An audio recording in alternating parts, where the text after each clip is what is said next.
혹시 이런 생각 한 번이라도 해보신 적 있으십니까? 약은 챙겨 먹고 있는데 왜 혈당은 그대로일까? 건강에 좋다는 것은 다 해보는 것 같은데 왜 검사 결과는 늘 비슷할까? 그리고 혹시 지금 이 순간에도 아침 식탁 위에 올라온 빵 한 조각을 보며 이 정도는 괜찮겠지 하고 계시지는 않으십니까? 오늘 드릴 이야기는 조금 직설적일 수 있습니다. 하지만 분명히 말씀드립니다. 지금부터 말씀드리는 첫 번째 습관만 줄여도 혈당은 눈에 띄게 달라질 가능성이 있습니다. 많은 분들이 밥은 부담스럽고 빵은 가볍다고 생각합니다. 밥은 살이 찔 것 같고 빵은 서양식이라 덜 해로울 것 같다는 인식이 있습니다. 토스트 한 장, 식빵 두 장, 커피와 함께 먹는 간단한 아침. 겉보기에는 깔끔하고 소화도 잘 될 것처럼 느껴집니다. 하지만 몸은 느낌이 아니라 반응으로 말합니다. 정제된 밀가루로 만든 빵은 입에 들어가는 순간부터 빠르게 분해됩니다. 섬유질이 거의 제거된 상태이기 때문에 위와 장에서 흡수되는 속도가 매우 빠릅니다. 이 말은 곧 혈당이 급격히 상승한다는 뜻입니다. 혈당은 계단처럼 천천히 올라가는 것이 좋습니다. 한 칸씩 올라가면 몸이 대응할 시간을 가질 수 있습니다. 하지만 엘리베이터처럼 단번에 올라가면 인슐린은 갑자기 많이 분비되고 이 과정이 반복되면 몸은 점점 지쳐갑니다. 특히 공복 상태에서 빵을 먹는 습관은 더 큰 자극이 될 수 있습니다. 밤새 아무것도 먹지 않은 상태에서 정제 탄수화물이 한꺼번에 들어오면 상승폭은 더 가파를 수 있습니다. 많은 분들이 이렇게 묻습니다. 통밀빵은 괜찮지 않느냐고요? 통밀이 흰 밀가루보다 낫다는 점은 맞습니다. 하지만 여전히 밀가루 기반입니다. 혈당 반응이 완만한 음식군이라고 보기는 어렵습니다. 빵을 완전히 끊는 것이 힘들다면 빈도부터 줄이십시오. 매일 먹던 것을 일주일에 3번으로 줄이고 2장 먹던 것을 1장으로 줄이십시오. 이 작은 차이가 몇 달 뒤 검사 결과에서 차이를 만들 수 있습니다. 그리고 빵은 포만감이 오래가지 않는다는 점도 기억하십시오. 금방 배가 꺼지고 결국 간식을 찾게 됩니다. 그 간식이 또 다른 당 섭취로 이어집니다. 혈당 관리는 거창한 결심에서 시작되지 않습니다. 아침 식탁 위 선택에서 시작됩니다. 지금 이 순간 여러분의 식탁을 떠올려 보십시오. 빵 대신 무엇을 올릴 수 있을지 생각해 보십시오. 잡곡을 섞은 밥, 삶은 달걀, 채소와 함께하는 식사. 몸은 정직합니다. 들어오는 대로 반응합니다. 오늘부터 한 가지만 바꿔 보십시오. 아침 빵을 줄이는 것. 그 한 걸음이 여러분 혈관을 조금 더 편안하게 만들 수 있습니다. 계속 이어서 다음 이야기를 나누겠습니다. 빵 이야기를 드렸다면 이제 두 번째로 꼭 짚고 넘어가야 할 음식이 있습니다. 많은 분들이 전혀 의심하지 않는 음식입니다. 바로 떡입니다. 떡은 우리에게 너무 익숙합니다. 명절에도 올라오고 생일에도 올라오고 출출할 때 간식으로도 자주 손이 갑니다. 쌀로 만들었으니 괜찮겠지. 밥이랑 비슷한 거 아니겠어? 이렇게 생각하시는 분들이 많습니다. 하지만 떡은 밥과 다릅니다. 밥은 쌀알 형태를 유지하고 있습니다. 겉껍질이 일부 남아있고 씹는 과정도 충분히 필요합니다. 그러나 떡은 다릅니다.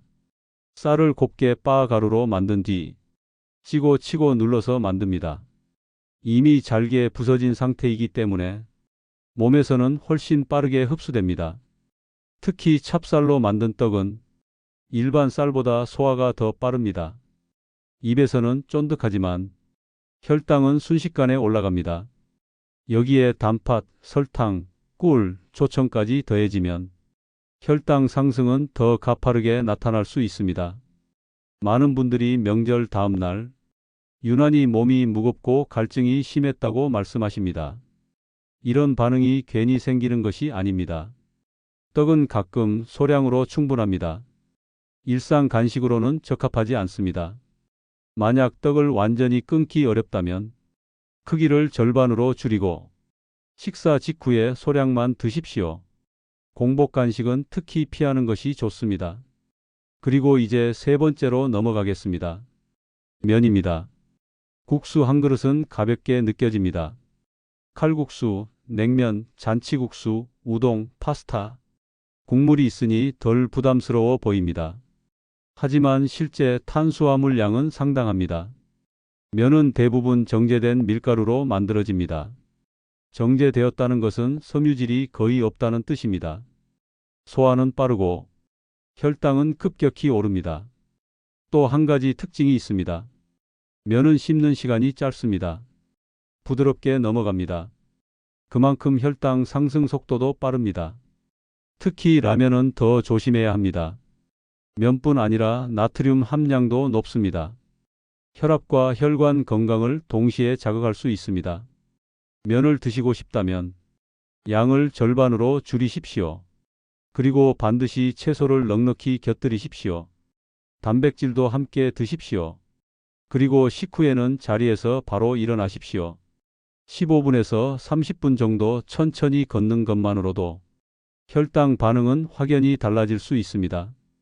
근육은 움직일 때 혈액 속 포도당을 에너지로 사용합니다. 움직임이 곧 혈당을 낮추는 힘이 됩니다. 여기까지가 우리가 너무 익숙해서 위험하다고 생각하지 못했던 음식들입니다. 떡과 면. 익숙함이 안심을 주지만 몸은 익숙함과 상관없이 반응합니다. 지금 여러분의 식탁을 떠올려 보십시오. 이번 주에 떡과 면이 몇 번 올라왔는지 생각해 보십시오. 줄일 수 있는 한 끼를 정해 보십시오. 한 번만 줄여도 시작입니다. 계속해서 다음 이야기로 이어가겠습니다.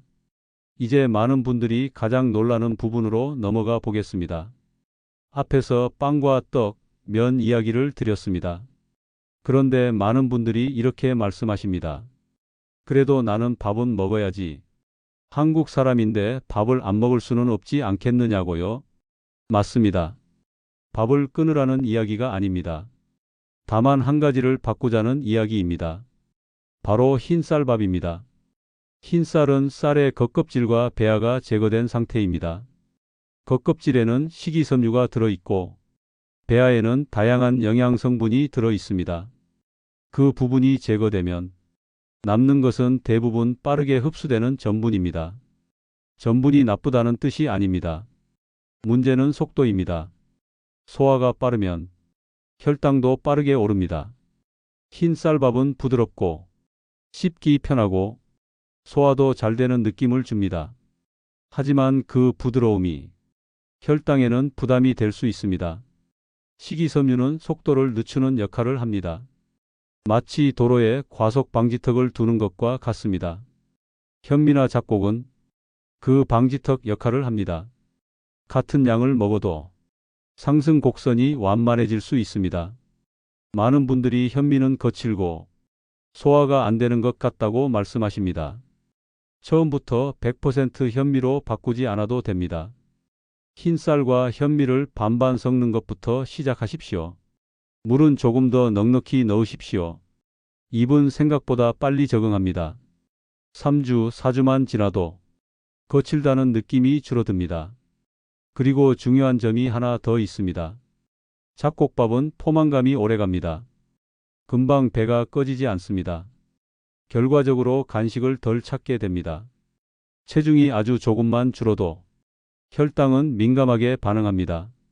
몸무게의 5%만 줄어도 혈당 조절이 개선될 수 있다는 보고도 있습니다. 거창한 다이어트가 아니라 밥의 종류를 바꾸는 것만으로도 시작이 될 수 있습니다. 그리고 한 가지 더 말씀드리고 싶습니다. 밥의 양입니다. 아무리 잡곡밥이라 해도 산처럼 쌓아 먹으면 의미가 없습니다. 공기 하나를 기준으로 조금 덜어내는 습관을 들이십시오. 처음에는 허전하게 느껴질 수 있습니다. 하지만 채소를 먼저 충분히 드시면 허전함이 줄어듭니다. 식사 순서를 살짝 바꿔 보십시오. 채소를 먼저 드십시오. 그 다음 단백질, 밥은 마지막에 천천히 드십시오. 이 순서 하나만으로도 같은 밥을 먹고도 혈당 반응이 달라질 수 있습니다. 여러분의 식탁을 다시 떠올려 보십시오. 오늘 저녁 흰쌀밥이 올라올 예정이라면 잡곡을 한 숟가락만이라도 섞어 보십시오. 그 작은 변화가 혈관에 주는 부담을 조금 덜어줄 수 있습니다. 계속해서 가장 중요한 마지막 이야기로 이어가겠습니다. 이제 가장 중요한 이야기를 드릴 차례입니다. 앞에서 빵, 떡, 면, 그리고 흰쌀밥을 말씀드렸습니다. 하지만 사실 혈당을 가장 빠르게 그리고 가장 강하게 자극하는 것은 따로 있습니다. 눈에 잘 보이지 않아서 더 무서운 것, 바로 설탕이 들어간 모든 음식입니다. 많은 분들이 이렇게 말씀하십니다. 나는 단 걸 그렇게 많이 먹지 않는다고요. 사탕도 잘 안 먹고 케이크도 자주 안 먹는다고요. 그런데 문제는 눈에 보이는 단 음식이 전부가 아니라는 점입니다. 가장 대표적인 것이 믹스커피입니다. 아침에 한 잔, 점심 후에 한 잔, 오후에 또 한 잔, 하루에 3잔, 4잔이 금방 됩니다. 믹스커피 한 봉지에는 생각보다 많은 양의 당이 들어 있습니다. 이것이 하루에 여러 번 반복되면 몸은 쉬지 않고 당을 처리해야 합니다. 특히 액체 형태의 당은 고체보다 더 빠르게 흡수됩니다. 씹는 과정이 없기 때문에 흡수 속도가 훨씬 빠릅니다. 탄산음료도 마찬가지입니다. 콜라, 사이다, 달콤한 주스류, 갈증 해소를 위해 마셨지만 실제로는 혈당을 급격히 올리는 선택이 될 수 있습니다. 한 캔을 마시는 것은 생각보다 큰 자극입니다. 그리고 과자는 설탕뿐 아니라 좋지 않은 지방까지 함께 포함된 경우가 많습니다. 단맛과 바삭함이 중독성을 만들고 한번 열면 멈추기 어렵습니다. 이 네 가지는 가능하면 끊는 것이 좋습니다. 믹스커피 대신 블랙커피.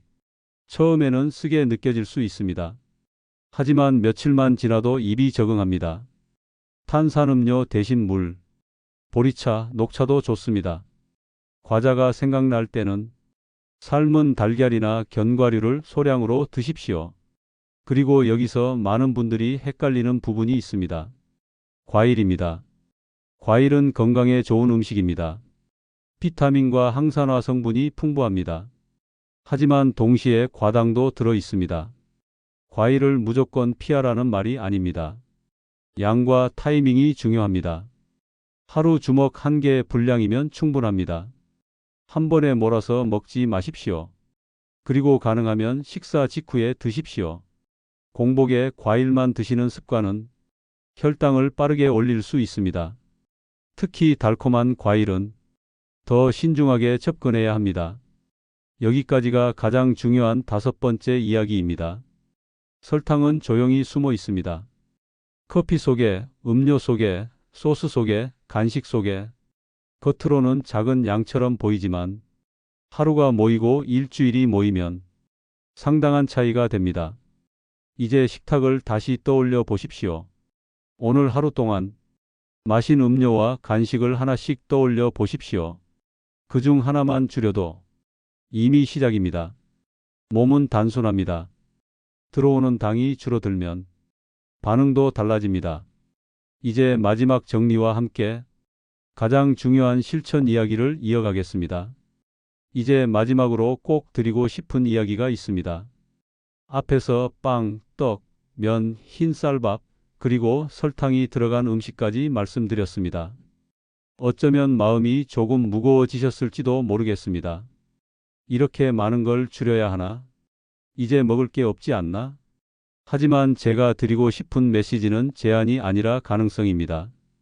혈당 관리는 특별한 비법이 아닙니다. 거창한 결심도 필요하지 않습니다. 지금 식탁 위에서 하나씩 정리해 나가는 과정입니다. 무엇보다 중요한 것은 순서입니다.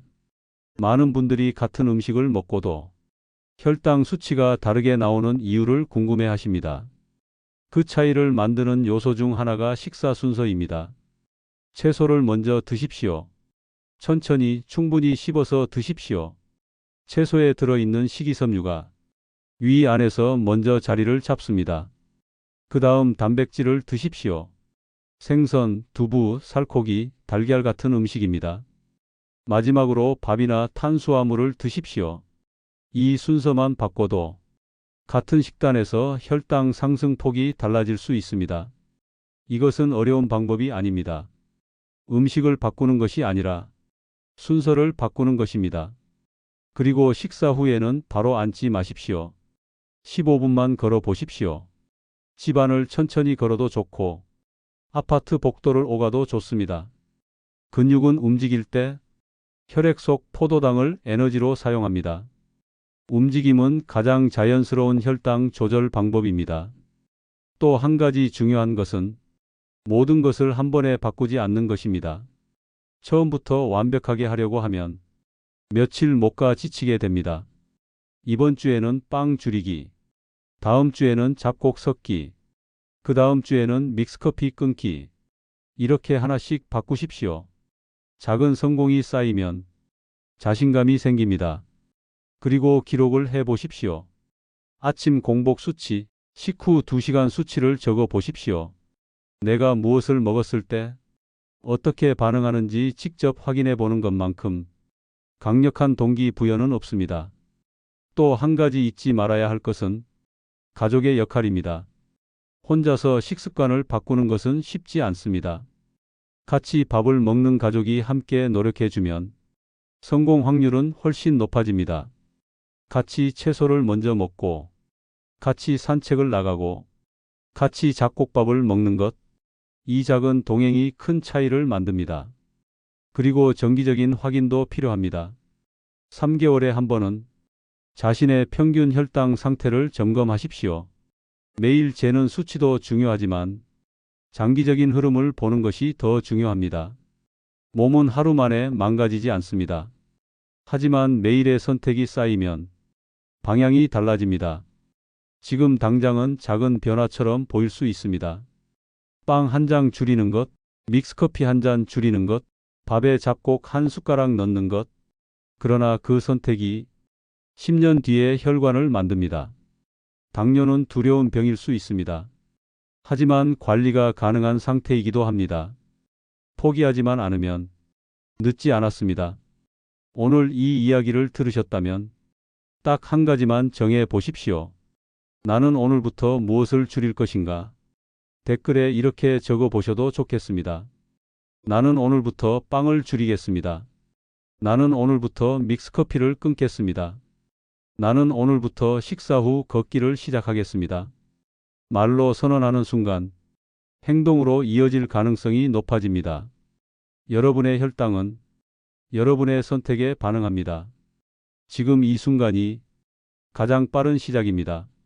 다음 시간에는 무엇을 줄일지가 아니라 무엇을 채워야 할지에 대해 차분히 이야기 나누겠습니다. 오늘 함께 해주셔서 감사합니다. 여러분의 식탁이 바뀌면 여러분의 내일도 달라질 수 있습니다.